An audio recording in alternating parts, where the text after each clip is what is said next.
बिस्मिल्लाहिर्रहमानिर्रहीम। आज हम पढ़ने जा रहे हैं टाइम डिपेंडेंट पर्टर्बेशन थ्योरी, या इसको ऐसे कहना भी मुनासिब होगा कि discuss the perturbation theory under the condition in which the perturbed part of the Hamiltonian is equal to zero when t is less than t naught, और perturbed part of Hamiltonian the function of time is equals to h1 when t is greater than t naught.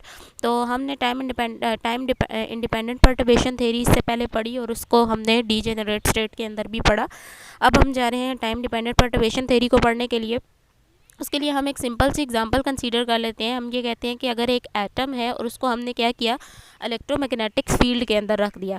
तो suppose कर लेते हैं कि सबसे पहले तो हमने इसकी जो इंटरेक्शन थी इसके दरमियान में उनको स्विच ऑफ कर दिया, यानी इलेक्ट्रोमैग्नेटिक फील्ड को भी हमने स्विच ऑफ रखा हुआ है। तो हम इस कंडीशन में जो हैमिल्टोनियन होगा सिस्टम का, उसको हम कैसे शो करेंगे, हम उसको बताएंगे कि दैट इज़ h0। ठीक है, यानी h0 है, उसमें कोई भी पर्टर्बेशन नहीं है। अब हमने क्या किया, फील्ड को बहुत ही शॉर्ट टाइम के लिए, बहुत थोड़े से टाइम के लिए हमने फील्ड को ऑन किया, और ऑन करने के बाद हम ये देखेंगे कि एटम जो होगा वो अपनी एक्साइटेड स्टेट में चला जाएगा, और एक्साइटेड स्टेट से वो दोबारा अपनी ग्राउंड स्टेट में वापस आएगा, डी एक्साइटेशन करेगा और एक क्वांटा ऑफ एनर्जी को प्रोड्यूस करेगा। तो हम सपोज कर लेते हैं कि जो h1 है, यहाँ पर h1 जो है हमारे पास ये स्मॉल पर्टर्बेशन है, जो कि किस वजह से आ रही है, जो कि इन इंटरेक्शंस की वजह से आ रही है, जो कि ट्रांजिशन ग्राउंड स्टेट और एक्साइटेड स्टेट के दरमियान में एटम कर रहा है। उन ट्रांजिशंस की वजह से, उन इंटरेक्शंस की वजह से हमारे पास ये h1 जो है वो एक पर्टर्बेशन यहाँ पर आ रही है।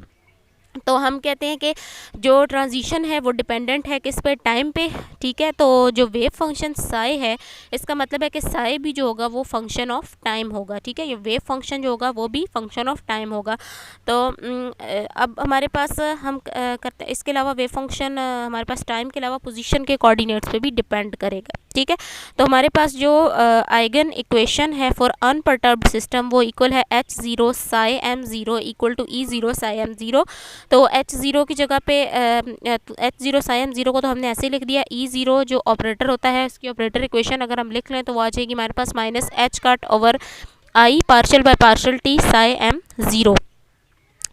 तो नेक्स्ट अगर हम आगे जाएं तो for perturbed system, perturbed system के लिए हमने क्या किया, h0 की जगह पे क्या लगा दिया, h0 प्लस h1 लगा दिया। h0 टोटल एनर्जी है ऑफ द ऑपरेटर है for the system in the absence of perturbation, and h1 is the small perturbation as compare to h0। Now the perturbation wave function जो है उसको हम कैसे लिख सकते हैं, उसको हम लिख सकते हैं psi is equal to psi 10 plus psi 1 ठीक है, इसको इक्वेशन नंबर 3 कह दिया। अब हमने इक्वेशन नंबर 3 को इक्वेशन नंबर 2 के अंदर यूज़ कर लेना है, यानी 3 को हमने किधर, इस 3 इक्वेशन को हमने यहाँ पर यूज़ कर लिया साई की वैल्यू में। तो हमारे पास क्या आ जाएगा, psi 10 plus psi 1 equal to h0 plus h1 into psi 10 plus psi 1। तो अब हमने इनको अंदर मल्टीप्लाई कर लिया, दोनों के ऊपर अलग अलग डेरिवेटिव ले लिया, और यहाँ पर हमने क्या किया कि दोनों को आपस में मल्टीप्लाई कर लिया। तो दोनों को मल्टीप्लाई करने के बाद according to the equation number 1 जो फर्स्ट टर्म है दोनों साइड्स पे, यहाँ पर अगर h0 साई 10 की वैल्यू अगर हम लगाएं तो वो भी क्या आती है, minus h cut over iota partial Sai bye partial t। तो ये दोनों टर्म्स जो होंगी वो कैंसिल हो जाएंगी, और जो h1 और साई 1 है, ठीक है, h1 और साई 1 यहाँ पर आ रहा है, वो प्रोडक्ट है आपके पास दो स्मॉल क्वांटिटीज़ का, इसलिए हमने इसको क्या कर दिया, हमने इसको नेग्लिजिबल कर दिया, हमने इसको भी हटा दिया पीछे। अब हमारे पास सिर्फ ये चीज़ बची और ये दोनों चीज़ें बच गई। अब हमारे पास इक्वेशन थोड़ी सी सिंपल हो गई है, minus h cut over iota partial Sai 1 और इधर से जो साई 1 वाली क्वांटिटी है उसको भी हम उठाकर इधर ले आए हैं, सॉरी टर्म है जो नॉट से quantity, expanding psi 1 in terms of the unperturbed wave function. अब हमने साई 1 को in the form of unperturbed wave function लिख लिया, that is equal to summation m c m t psi m0।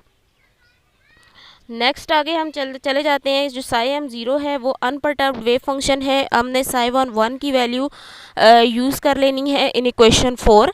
Sai 1 की value हमने यहाँ पर लगा दी, ये इक्वेशन 4 मैं आपको दिखा देती हूँ, दैट इज़ इक्वेशन 4। साई 1 की जगह पे यहाँ पर हमने इसकी वैल्यू डाल दी है, साई m0 और यहाँ पर साई 10। तो अब हमने क्या करना है, हमने क्या कर दिया कि इस इक्वेशन को थोड़ा सा सिंप्लीफाई कर लिया, समेशन एम को बाहर ले लिया, partial by partial t c M of t psi M zero minus h cut over iota summation M C M of t, और partial by partial t psi M zero, यानी ये जो partial by partial T है हमने इन दोनों के ऊपर लगा दिया, और यहाँ से हमारे पास minus summation M C M of T H zero psi M zero, ठीक है। यानी एक इसके ऊपर आपके पास प्रोडक्ट रूल लगेगा, सी एम टी भी टाइम पे डिपेंड कर रहा है और साई एम ज़ीरो भी टाइम पे डिपेंडेंट है, तो इसके ऊपर प्रोडक्ट रूल लगा के आपने इसको खोल लिया और ये वाली टर्म आपके पास एज इट इज़ है, तो इक्वल टू ये टर्म आपने इसको नहीं छेड़ा।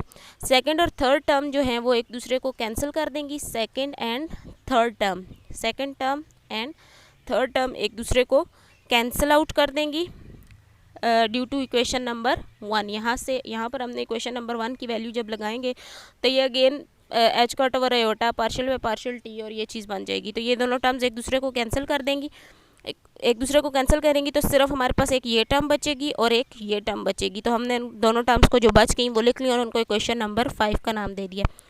दोनों साइड्स को हमने मल्टीप्लाई कर दिया साई एम ज़ीरो स्टार से और अप्लाई करनी है हमने orthogonality condition and integrating over all the space, तो इसको ऑल द स्पेस पे हमने इंटीग्रेट कर दिया, साई एम ज़ीरो से मल्टीप्लाई कर दिया।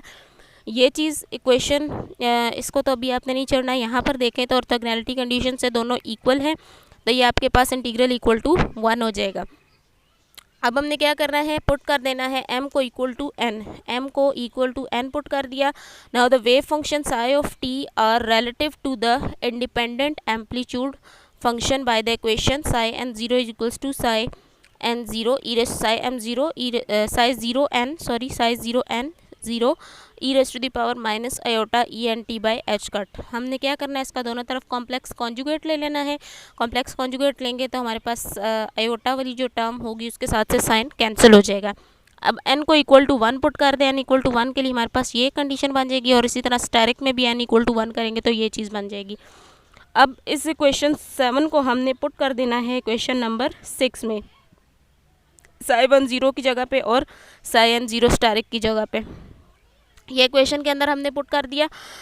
पुट करने के बाद हमारे पास जो एक्सपोनेंशियल वाली टर्म्स हैं उनको इकट्ठा कर लेते हैं, E N minus E one कर दिया और iota T over H cut को कॉमन ले लिया, psi zero N asterisk H one psi zero 1 zero D tau बच गया हमारे पास।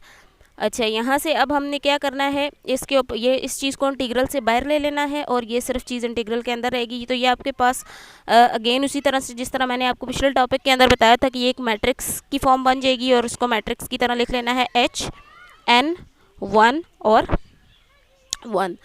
तो हमारे पास क्या आ गया, assuming that the integral of the above equation depend upon the time then integrating above equation with limit 0 to t, ठीक है। हमने ये कहा था कि अबव इंटीग्रल जो है वो टाइम पे डिपेंडेंट है, तो हमने इसको क्या कर दिया 0 से t तक इंटीग्रेट कर दिया, तो 0 से t तक दोबारा से हम इसको अबव इक्वेशन को इंटीग्रेट कर देते हैं, तो अब हमारे पास ये चीज़ टाइम पे डिपेंडेंट है, इसका इंटीग्रल लेंगे, इंटीग्रल लेने के बाद इसको हमने सॉल्व किया, हमारे पास ये चीज़ आ गई, ठीक है। और इसके अंदर अब हमने क्या करना है, लिमिट लगा देनी है, upper limit minus lower limit, तो लोअर लिमिट तो ई पावर 0 1 हो जाएगी डिवाइडेड बाय ये चीज़ हमारे पास बचेगी। तो अज्यूम कर लेते हैं कि हमारे पास t इक्वल टू 0 है और अगर t इक्वल टू 0 हो जाए तो हमारे पास e पावर 0 1 1 माइनस 1 0, तो ये सी एन 0 हो जाता है। अगर सी एन 0 नहीं है, C N is not equal to 0 at time t, तो हमारे पास C N is not equal to 0 at time t है। Since in this case the transition is in between the two different state and hence the latter condition C N is not equal to 0 at time t is applied.